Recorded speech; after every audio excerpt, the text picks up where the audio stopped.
Hello guys, welcome back to my YouTube channel. তো আজ ছিল আমার লাস্ট এক্সাম। আজ ছিল পিডিসি 1 মানে বেঙ্গলি। তো মা ভাত খাইয়ে দিচ্ছিল, এখন বের হয়ে যাব।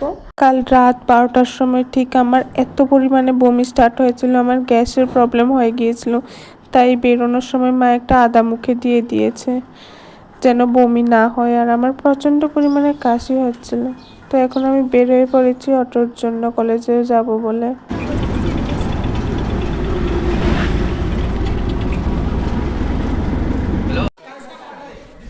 এখন আমরা এক্সাম দিয়ে যাচ্ছি। এখন আরেকটা এক্সামের জন্য আসছি। আরেকটা না ফাইনালের কথা বলছে। এখন আমাদের এক্সাম শেষ যেমনই হয়েছে, ভালোই হলো। লাস্টে বেঙ্গলি ছিল।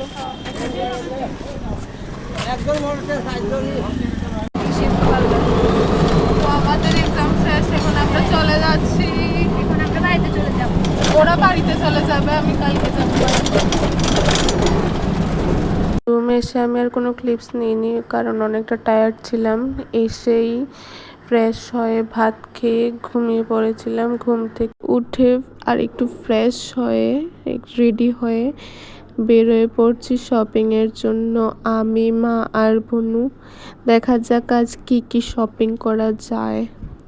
ফাইনালি এক্সামটা তো শেষ হলো, তো চলো যাওয়া যাক। তো এখন এসেই বোনের জন্য জুতা নিয়ে নিয়েছি। ও বোনও বলছিল মোমো খাবে, ও মোমো নিয়েছে হাফ প্লেট, আর আমি 3টা বিরিয়ানি প্যাকিং করে নিয়েছি। বাড়িতে গিয়ে খাবো। এখন খাওয়া এতটা সম্ভব হবে না, কারণ আমাদের আরও অনেক কিছু শপিং করতে। শকুন্তলা, হকার্স, বিশাল এগুলোতে শপিং করতে গিয়েছিলাম। তো শপিং করে এখন চলে যাচ্ছি রুমে, কারণ কাল 5টার ট্রেনে চলে যেতে হবে আবার শান্তির বাজার। দাদুর বাড়ি গিয়েছি, অনেক দিন হয়ে গিয়েছে, তাই কাল শান্তির বাজারে নামবো। শান্তির বাজার থেকে পরে চলে যাব বাড়িতে। আর আমাদের এখানে 18 তারিখ বৈশাখী মেলা শেষ হয়ে যাবে, ওখানেও যাব। তো আমরা এখন খেতে বসে গিয়েছি ফ্রেশ হয়ে। তো আজকের জন্য এতটুকুই। গুড নাইট, সবাই ভালো থাকবে, সুস্থ থাকবে। দেখা হচ্ছে নতুন ভিডিওতে।